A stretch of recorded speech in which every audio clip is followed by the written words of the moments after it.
It's time to explore wrestling's past and potential future with your weekly dose of a segment we call What If? Only found here on the WWE Podcast.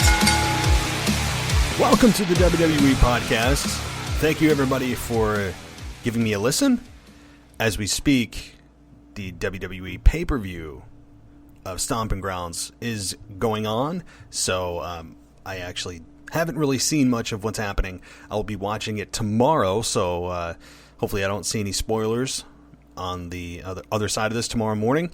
But welcome to the show, and this is the Wrestling Nostalgia portion of the show, and today I'm going to be reviewing a What If. And that What If is, what if WWE went back to TV14? And as unlikely as you may think it may be, I will provide a case for it and let you guys debate it and let me know what you think. Do you really believe that WWE would ever go back to it? Do you want to see it? Why do you want to see it? Or maybe you're cool with TVPG. So I'm going to get into that in just a moment. But before I do, guys, always want to thank those of you who are first-time listeners and, of course, the long-time listeners of the podcast, because you guys make this show successful. You guys make it what it is. And as always, I do genuinely thank you, everybody, for listening to this show. As I said, this is just the beginning. Lots of cool stuff coming. And if you haven't checked out the website, by the way, do it. WWEpodcast.com. That's WWEpodcast.com. Pretty easy to remember. And a lot of cool stuff on there. I'm getting contributions from several different writers multiple times a week regarding past items they'd like to discuss, current items, everything from Lars Sullivan to Brock Lesnar as the Money in the Bank winner. Lots of different stuff. I make a case for Shane McMahon as the best in the world. And is he actually the best in the world? Is there any truth to that? I have an article up there. So give my website a look. A lot of time, effort, and resources were put into that website to get it completely revamped and updated for 2019 standards. So I hope you enjoy it. Of course, there's always room for improvement, and the site will get more content as we move along. But right now, it's a little bit in its infancy stages, but every day it's gathering more steam, more momentum, and adding more content for you guys. And so let me know what you think. Send me any kind of feedback you have at the WWE Podcast Twitter, or you can send it to me on email. It's the Real WWE Podcast at gmail.com is the address. So let's take a look at the possibility of WWE going back to TV14. Now, before anybody comes out here and says, it'll never happen, they have too many sponsors, the society is super soft right now, everybody's super sensitive, it won't happen, they have too many charitable organizations that they are a part of, the Susan G. Komen and Anti-Bullying, and Connor the Crusher, and the V Foundation, all these lovely, wonderful charities that WWE is a part of, and that it will never happen. So, while all valid points, I want everybody to put that aside right now. Put it aside, and let's take a walk down Fantasy Drive. And let me just, for the record, say I personally don't think this would happen, but in a business that you never say never, I always like to explore the options because it's such a divisive topic among fans, particularly those who have lived through the Attitude Era and just are yearning for the days of old and remember all of the violence and the raunchiness that was the Attitude Era. Yet some people may make the argument that it's not that type of and style of television that drew ratings, that it was because of the stars, and it was because of the all-star roster that WWE had at the time. So let's talk about, number one, when WWE went PG from their TV14 debut that happened in, I believe it was 97, when WWE went 14, and then they went back to TV PG on, hold on, I have the exact date here, I did look it up, on July 22nd, 2008, WWE went back to PG. And so we're coming up on the 11th anniversary of WWE being TV PG. let's look at the reasons why they did it. First and foremost, they were in a slump. They read the tea leaves and said, hey, we don't have that all-star roster anymore.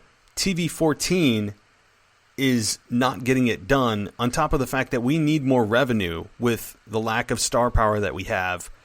Let's open up our business and our viewership to a wider audience. And that's exactly what they did. And you really can't fault WWE for doing that at the time. It's a smart business decision, regardless of what the hardcore fans may say, that TV14 was the best because of the violence and the sex.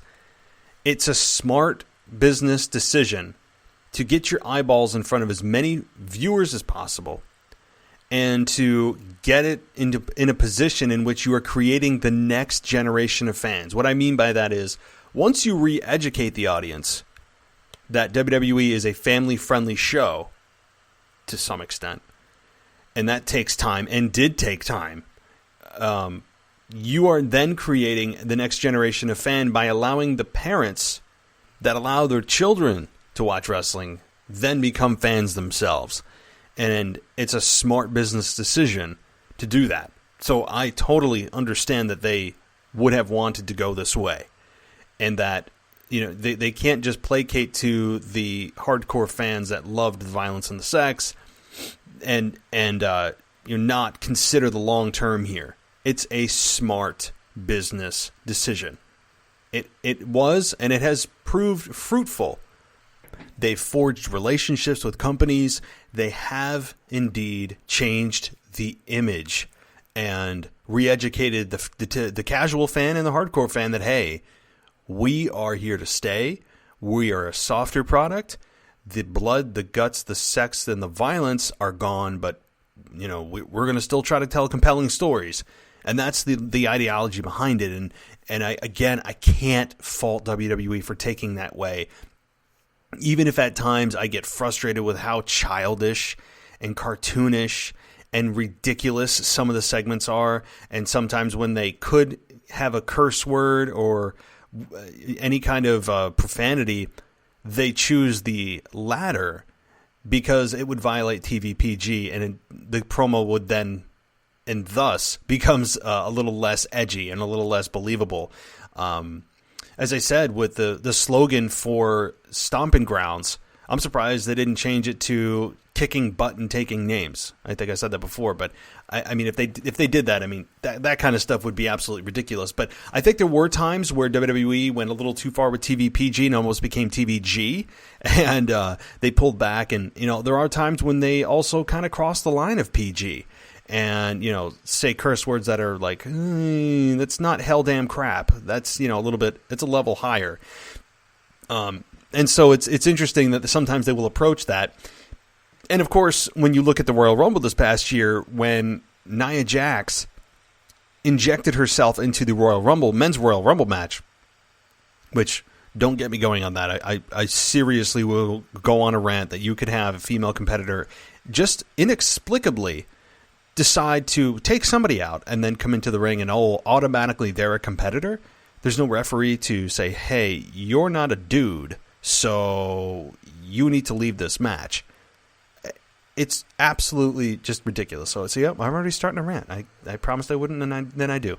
But you had her enter the match and then attack some of the male competitors, ultimately ending with an RKO, a super kick, and I don't know, some other finisher that she took, and ended up getting eliminated from the men's Royal Rumble match. So when when you guys listen to my open in my normal shows that I have, which by the way, I'm recording Sunday, Tuesday, Wednesday, Thursday. That's my schedule.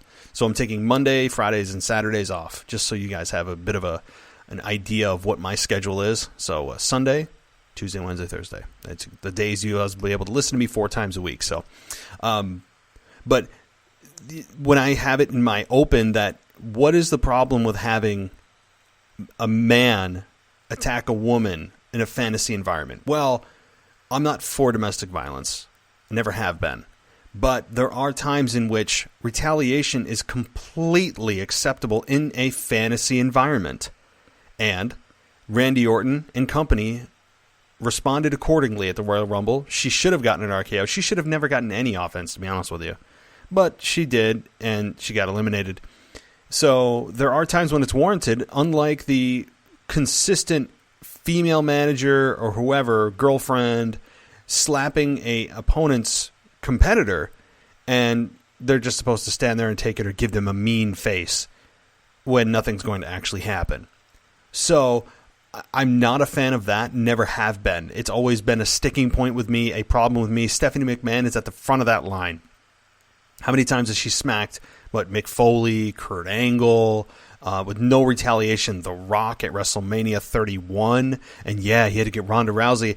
And side note, do you guys remember that? We all remember that. That was one of the highlights of WrestleMania with The Rock and Ronda Rousey before Ronda became a official WWE competitor. And The Rock, after he got slapped by Stephanie McMahon and Triple H is out there, The Rock looked directly at Stephanie and said, I'd never hit a woman. Really? Really? I can bring up a few videos that would say otherwise, Rock. How many times did you rock bottom Stephanie McMahon? I'm thinking of two in my head. One at WrestleMania 16 when he got screwed over by the McMahons when there was a McMahon in every corner, and The Rock ended up losing to Triple H, and he ended up rock bottoming Stephanie McMahon, who's wearing a very flashy pink top. I remember it because I was so excited that Stephanie finally got her ass whooped. And then at No Mercy 2000 in October in Albany, New York. You know how I know that? Because I was there. And I was going insane. And he ended up rock bottoming Stephanie McMahon. So those are just a couple of examples that are completely contrary to The Rock's statements at WrestleMania 31. When he said that, I'm like, okay, well, no, The Rock of the TV14 era would not hit a woman. But again, I don't understand how just females can go around slapping everyone and thinking that there's nothing wrong with it. In the real world, you want to get to the real world? That could be classified as assault. So in the fantasy land in which nothing would matter anyway, we have to be concerned about, what are our sponsors going to think? There'll be backlash. But in the real world, a man could have that woman arrested. I'm not for the man beating her to a pulp. I'm not saying that. That is not what I am saying, and I do not believe that is okay at all. That's not my case. My case is that there's got to be some kind of retaliation, some kind of repercussions for that action. And there's just nothing in WWE. Nothing. Nia Jax, okay, outside of that one incident, there was nothing. So that is the problem that I have. And when you look at the PG era, how many times did Stone Cold, he attacked, let me go down the line of the women, that's off the top of my head, that Stone Cold has stunned. Molly Holly, Stephanie McMahon, Mae Young, it was a redneck triathlon against Eric Bischoff, and Mae Young wanted to give him a Bronco Buster or something, and he decided to give her a stunner. I mean, Stacy Keibler. Did I say Stephanie McMahon? Maybe not. If I did it, I didn't. I don't know. Stephanie is on that list, and I think he stunned Stephanie, I can count 3 times. One, before his match with Triple H at No Way Out 2001 in a 2 out of 3 falls. The second time was, I believe, at the homecoming to Raw of USA Network in 2005 when he stunned the entire McMahon family.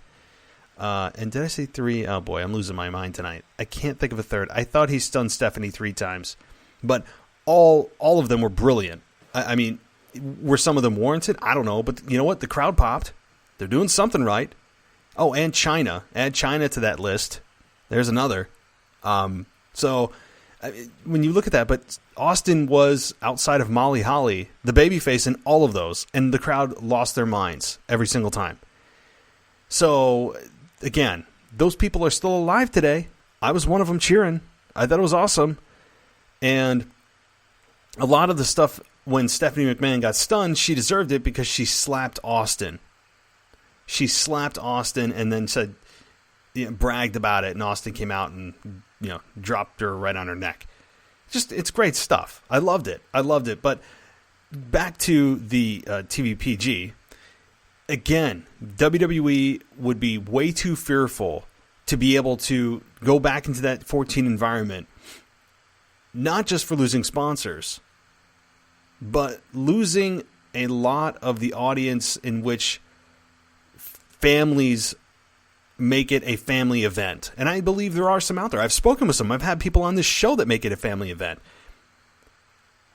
And I think that in today's society that is a super soft snowflake, everyone's a victim mentality, which is unfortunate, but it's true, you would have a lot of backlash from people who are just in that scenario. And if I was a parent, though, I mean, I'm putting myself in that shoes, and I am a parent.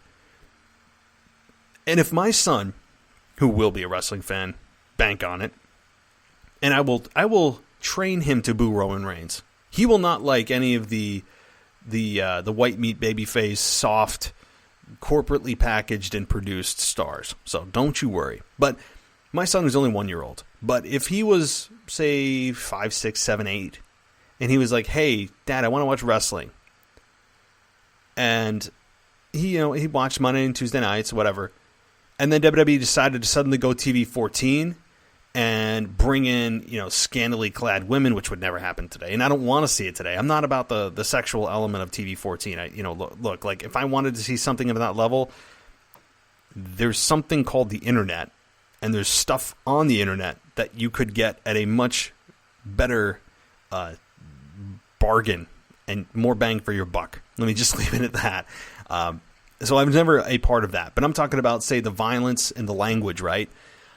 And all of a sudden they just sprung it on us that next week WWE is returning to TV14. I would be concerned. As a parent, you should be. If you're not, you may want to take a look in the mirror. Because you should be caring about the content your kids are watching. So if they suddenly went TV14, I would probably preview the product myself to see how far they did go, if there was anything that would be, I think, detrimental to him and he probably shouldn't see. And then I would make a decision on my own. But I would think that I probably would not let him watch wrestling anymore if they did do that. So, and that's not just, I don't think that's just me who believes that. And the problem with that is, monetarily, you're looking at this from a business perspective, you would lose not just me as the parent, you would also lose the child who is asking the parent, the real consumer, for merchandise and T-shirts and I was going to say DVDs, but that's not even a thing anymore. But you'd be having the real consumer who's watching this product every week now not able to watch it and then thus not invested anymore. So that is a number one reason I don't think it'll happen, but I'm trying to build a case as to why. So we'll get there. I'm just bringing down the reasons first as to what would happen if WWE did do TV14. What would be the repercussions? So number one, you'd lose kids. Okay, you'd lose kids and thus turn parents off, and there'd be another Moms Against WWE Twitter handle or whatever. Which, by the way, guys, there was or is, I don't know anymore, a Moms Against WWE. I don't know, it's a movement or something. It's so ridiculous and preposterous that moms are concerned about WWE, and this is after TVPG was implemented, when there are a zillion other things out there that are way more detrimental in terms of TV content than WWE. And furthermore, you probably should just, be a parent, be a freaking parent, and monitor what your kids are watching. I don't know, just a thought. Crazy thought. Y'all got nothing better to do than try to organize a movement against WWE programming, which went nowhere. Nowhere. It's moronic. So, but again, I would be fully concerned about that as a parent letting my young child see a TV14 product, and I probably would pull it from him. So detrimental from that standpoint, and you would also lose that next generation of fans potentially. The number 2 reason that WWE would not go back to a TV14 era, and I alluded to this a little bit earlier before, is their sponsorships.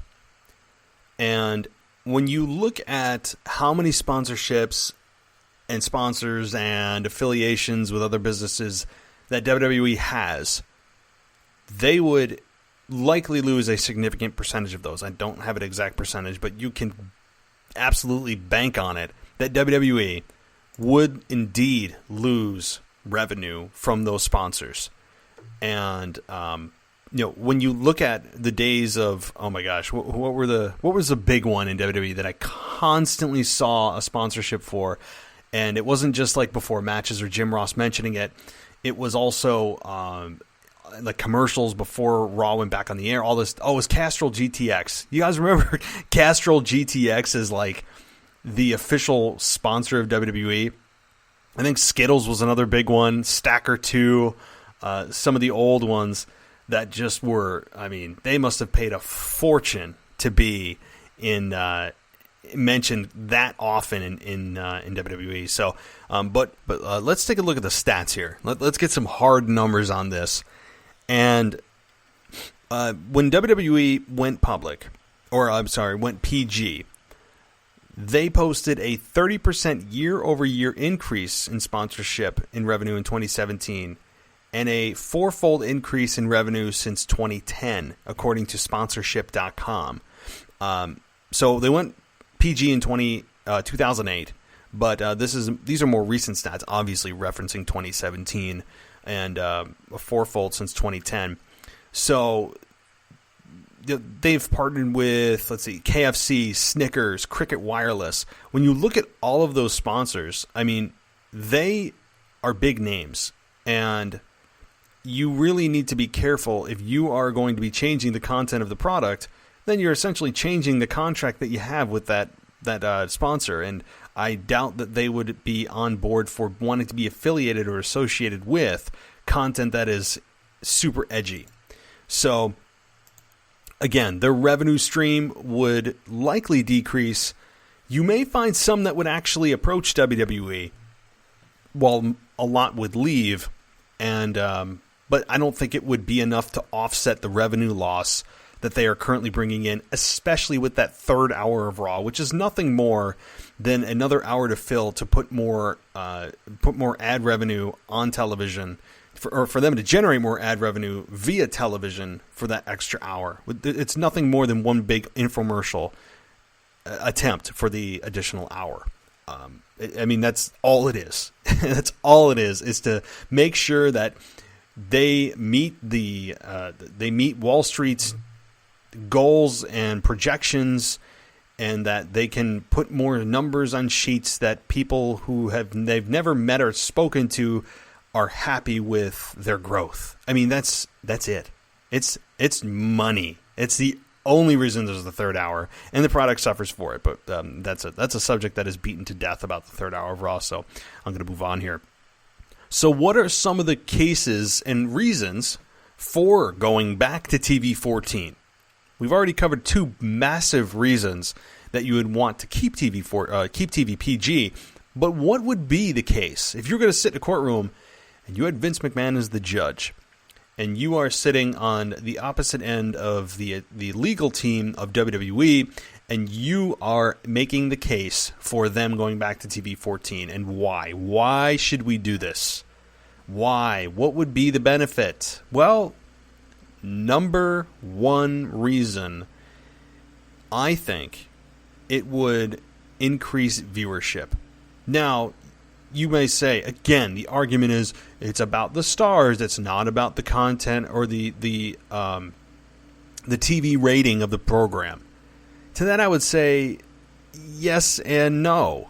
Yes, stars are what make money. They are what draw money. And WWE is implicitly admitting that they have a star problem when they have the same 4 people showing up on Raw and SmackDown and implement the wild card rule, which is supposed to cover the fact that their poor execution of creating new stars by having their biggest stars they can possibly get right now be put on both shows. I mean, so stars absolutely make the WWE, and they always will. They always will. And WWE tries to put the brand before the superstar, or before the wrestler, excuse me, but they are suffering for that. So the biggest reason, again, would be that the creative structure and the creative freedom that the stars, the men and women would be able to have on the roster would increase tenfold, because you can do things that you never could before, that had you had a ceiling and you had to work under this little soft ceiling because we got to make sure we don't upset any of our sponsors. And now that ceiling has been raised significantly, not unlimited. I mean, there's still a ceiling with TV14, but you have the creative freedom to now go and try new things, do things that you may not have otherwise done. I mean, again, I don't want Katie Vick all over again. I don't want the sexual nature of WWE all over again. That would completely dehumanize the women and regress all of the impact and all of the progression that the women have made in WWE. I don't want that. However, a little bit of profanity now and then, and chair shots, not to the skull, because I know that's not coming back because of the research and data that we now have on the concussion epidemic that is happening right now. I mean, not just with wrestling, but in football and other high impact sports. So it's very well documented, and I'm not for that, although I really miss chair shots. I mentioned this before, and can it be that hard? I'll say it again. I know you may have some people who listen to my show before and go, oh my God, he repeats himself. But when I feel strongly about something, I say it again. That's just me. But can't they find a manufacturer with all the money that they spend on manufacturing T-shirts and belts and armbands and all this stuff? Can't they just find a manufacturer that's like, hey, can you make us a chair that's not steel? It looks real. You can still sit on it carefully, but when it hits, somebody's skull, I'm sure it'd be put as eloquently as that. The impact is minimum, and the effect is maximum. Meaning, it doesn't hurt and won't cause a concussion, but it looks cool and the chair still bends. Can't they do that? I mean, I'm not saying to go out and go to the dollar store and buy those, foil, the cooking sheets. All right. Although my friends and I used to do that when we had a little hilarious wrestling group back in late high school, early college. Yeah. Maybe I'll give you guys a link to that footage sometime so you can go destroy me on YouTube. But it's out there. It's out there. Trust me. But can't they just do that? I mean, it would, I think, add a little bit more of a shock value and when it's needed. Because I don't know about you, I'm getting very tired when they have a chair or there's any object whatsoever. When they could go for the head and end the match, they go for in the gut, hit in the back, right in the gut, in the back, in the gut, in the back, in the gut, in the back, back shot, back shot, back shot, back shot. And it's like, and apparently that knocked out EC3 this past week on Raw, which is just bizarre and sad for EC3. But again, when TV14 went out the window, so did that, but it was kind of good timing with all of the new data and everything coming out with the concussion epidemic, and rightfully so, because there is severe consequences for it. So I'm not advocating for bringing back concussions at all. I'm advocating for, if they went TV14, to bring back a little bit of the violence. It's, as a human being, especially as a male human being, or at least that's how I identify. Got to make sure I address the audience correctly, and that I'm being PC, and that this is how I identify and give you guys the correct pronoun. Oh boy, I'm not going to get political on this show. That'll be a disaster. But I really think that it's just built into the male brain to say, hey, I want to see two guys, two girls beat the holy hell out of each other. Instead of just kind of like, flipping around, flying around, and there's no emotion in that sometimes. Sometimes you just, and when a rivalry really calls for it, you need that extra step of violence. I'm not saying every match. I want to be very clear. Like, I'm trying to clear up the things that you guys are probably thinking right now, but I'm not advocating for blood, guts, gore. And I'm not advocating for it often. I'm advocating for it when it's necessary and when it should happen. Not just every match. It's going to be like ECW. There's, flaming tables and wrapped 2x4s with barbed wire. No. I'm saying when a feud is deserving of it, they can go that extra mile and take that extra step. I wouldn't even bring it up to the level of what it was previously with TV14. Maybe even take it down a notch. TV14 guidelines are being modified all the time. So maybe you just kind of tweak it a bit. But sometimes that extra little bit is needed, and you just want to see it. And they can't. They're handcuffed. And a little bit of blood every once in a while? Hell yeah. The only time we get blood now is when it happens the hard way. And it's unfortunate. I know that, again, here's something else you guys are probably thinking of. There's blood-borne diseases. And, it's not safe to have people's blood everywhere. Well, last I checked, it certainly worked out pretty damn well when blood was a accepted form of brutality in WWE. These guys and gals are tested on the regular, okay? They have a better system, health and wellness system in place than ever before. So anybody who's worried about, like, oh my God, what if a superstar has AIDS? I mean, like, I'm going to the extreme case, or some kind of disease that is transmittable via blood to their opponent, or maybe if it accidentally gets, on the referee or whatever. Is it transmittable? Well, that's why you guys get tested. Okay, they get tested regularly for drugs and whatever. So that goes out the window. But it's just a element that I miss, and sometimes I feel like I'm watching a family product and a child's product. I feel like I'm watching a child's show at times, and I don't want to feel that way. I want to feel like I'm like, hey, this is still cool to watch. And sometimes I have to force myself being like, okay, well, this was cool to watch, and there sometimes are cool moments, but a lot of times I just feel like I'm watching a child's product. And I'm still going to be a fan for life. There's nothing that will change that, and that's cool.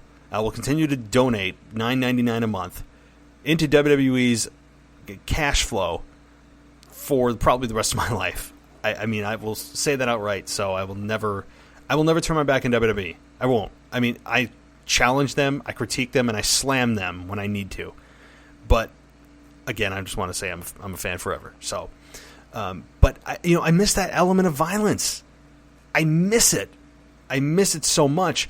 And Hell in a Cell was no better place to do it. And now it's a scheduled pay-per-view built into the WWE lineup every, I don't know, whatever, December or something. I think it's later in the year. It's just ridiculous. It's ridiculous that they do that. So, anyway, beyond the lust for a little bit of violence sprinkled in here and there, number 2 of the pro TV14 return would be, yes, you would allow the stars, the wrestlers, the men and women to have a much higher level of creative freedom. Granted, you would also have to blow up the model of WWE micromanaging everything that's said and done on their programming, and allow stars to just be themselves and take a chance and do something and say something within reason and see what happens. That, of course, is the other element to this. So assuming that when you implement TV14, you also loosen up a little bit on the chokehold that WWE has on their promos and everything else, on their overproduction of things and everything else. So a lot of ifs here, right? A lot of ifs. But assuming that happens, you would allow stars to grow naturally. You would also discover stars that you didn't know you had because you were suffocating them and hiding them inadvertently under this scripted rule, this scripted regime. And you would also, by doing that, create new stars which is the goal. That's the goal. Creating new stars is the central key element to the success of WWE. They can put out all the films they want. They can have all the just stomach-churning, eye-rolling philanthropy ideology that they want. And Stephanie McMahon can get all excited about whatever latest relationship that she's built with, I don't know, Special Olympics or whatever silly thing that she is doing. It's almost like she feels like she's running. It just feels like Stephanie McMahon is running for office, and she just happens to work at WWE. Like she runs the furthest you can run from being associated with a wrestling company. I mean, it's just ridiculous. Go look at her Instagram feed if you don't believe me. Go ahead, look. Go look at her Twitter feed.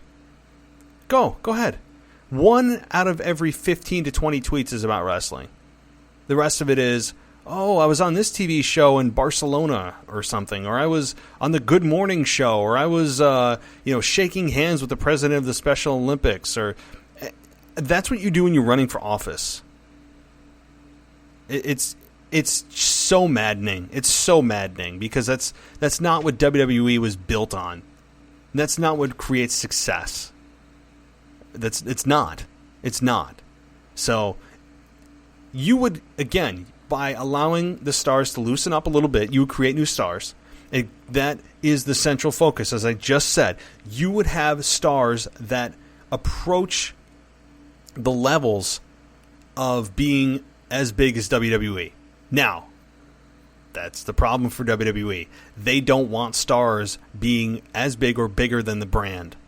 But you know what having a massive star does, or stars does for a brand? It brings in more eyeballs. It creates new generations of fans. It encourages people to sign up for the network, which is a huge deal in WWE. It's their lifeblood right now. It also should spike ratings, which means that you get a bigger TV deal from the network that you're trying to be on. It touches every aspect of the company by getting bigger stars. That should be the sole focus of WWE, is creating new stars. Because think about any aspect of the company, how it's not indirectly or directly tied back to building big new stars all the time. It's a constant cycle. Think about that. And WWE gets so far away from that and gets lost in their own forest that they've created that they have forgotten how to build new stars. I feel like they're overproduced. I think a lot of people would agree with that they're overproduced. Jon Moxley would agree with that. I mean, he said it in his infamous interview a few weeks ago. They were just overproduced and they're overthinking everything and micromanaging everything. It's a terrible way and a terrible environment to be in. I would not want to be in that environment if I was in a WWE, if I was a wrestler. I would not want to be in that environment. So, creating new stars could be done by bringing back TV14. It's not the only thing. I'm not stupid enough to believe that. But it would allow the creativity and the creative juices to flow much more freely than in a very rigid PG environment. So, and again, I just can't underscore enough how important building stars is for a wrestling company, or really any industry whatsoever. Stars in any industry, not just wrestling. You go outside wrestling. What do stars do? Whether it's football, think of the biggest names ever. Even the ones that are currently still playing: Aaron Rodgers, Tom Brady, Odell Beckham, Peyton Manning. Well, no, he's not playing anymore. I mean, just think about that. Think about when you have big stars on TV. You want to see the big stars. Or when you're watching a sport that doesn't have big stars and you want to see them, aren't you more interested when they're on the screen? Because they're the best of the best. It's the same philosophy in wrestling, even more so. Especially in an environment that you control the outcome to. But building stars is not easy. I'm not saying it's easy. It's hard. But you are creatively stifling your talent with the PG environment. Think about Stone Cold Steve Austin in the PG environment. Is laughable. He'd be a child. Really. I mean, his catchphrase would probably be like, "Give me a heck yeah." Really. I mean, if Stone Cold had come around at that time when the PG era was being implemented and WWE took it way too far, he'd be, "Give me a heck yeah, pretty please." I mean, there was a time where it was just ridiculous, and they pulled back on that a little bit, obviously. So there are just times and places for everything, and I think that right now the environment that WWE's created, with the PG part of it too, is just suffocating stars and not allowing them to grow. And having a TV14 environment, I think, would allow that. It would create more opportunities. You would have some sponsors leave you, but you'd probably gain new sponsors as well. And people would have a renewed interest in the product. Not because you're taking a quick hit way out of just, well, we got to do a flash in the pan. Let's get people's eyeballs on the product, but not much is going to change other than the TV rating. No, obviously that would not happen. But my point is that this would be and could be the spark that WWE needs that has been missing to bring back TV14. And I'm sure if WWE executives ever heard this, they'd probably be laughing. They'd be laughing. And that's fine. That's fine. But I remember a time and a place called the Attitude Era. And beyond the stars that were there, because the argument is, again, going to be, well, look at the lineup. Look at the stars. And I do agree that stars do make everything. But how did the stars get there? How were the stars made? They didn't just fall off the tree.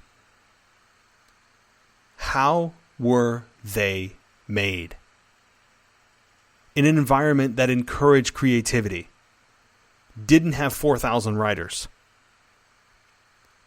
allow the envelope to be pushed, try new things, just give me bullet points, I'll figure out the rest. How were they created? Through a relaxed, yet driven, open, and aggressive environment. An aggressive in a way that's one that's, we're all working towards this same goal. I want to be better than you. That type of aggression, not hostility. I'm not talking about hostility. I'm talking about, let's all work towards the same goal of making this damn company as big as possible. Let's do this. And right now it's, oh, well, did you memorize your lines tonight? Yeah, I got them down. And that's what it feels like anyway. I don't have access backstage, but it feels like that at times. At times. And I wonder how many stars of today would be as big or approaching as big as some of the stars of the Attitude Era. I mean, take Becky Lynch, for example. I think she is one that's being suffocated by the current environment. And just, you can feel her wanting to lash out, but she just is handcuffed by the environment of WWE and what they've created. But don't you wonder what stars would come out of an environment that WWE allows for creativity and input from the talent, not from a writer, from the talent. What kind of stars would be built? It's painful to think about sometimes. Over the last 11 years, since this PG environment has been implemented, how many stars they could have had the creativity been allowed to flow and the TV14 environment remained.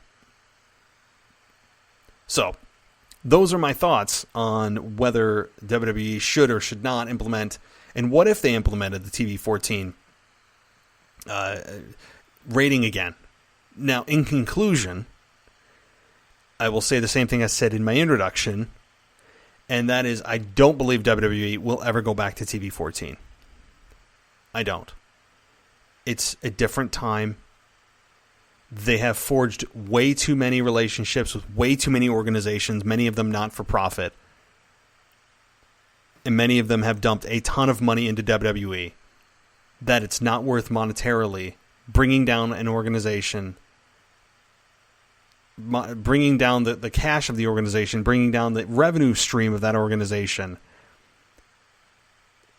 just to appease and maybe be able to expand and create an environment that is a much more creatively flowing and relaxed environment of TV14 and allow new stars to build on the chance of new stars being built. It's just, and I, you know what, if I was sitting in that executive chair too, I'd probably say the same thing. As much as I just made a case for wanting to see TV14 again, and I think they're valid arguments, it's just not worth the risk because they've forged too many relationships and you would lose a lot of them for the potential of down the line creating mega stars. It's the potential of maybe. Well, maybe. I'm going to lose a lot of in the short term, but maybe we can create somebody as big as Stone Cold was or The Rock was. It's just not smart business. It's not. So I don't think it'll happen. They may get edgy at time. They may dip their toe and like straddle the fence of TVPG, and they've done that in the past. But they'll never jump full. They'll never jump head first into TV14 ever again.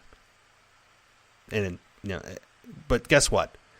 We have YouTube and we have the WWE Network to go back to anytime we get that craving, that itch that you want to scratch, that you just want to see somebody get beaten to holy hell with a steel chair, or you want to see a little bit of blood, or you want to see some male on female violence when warranted.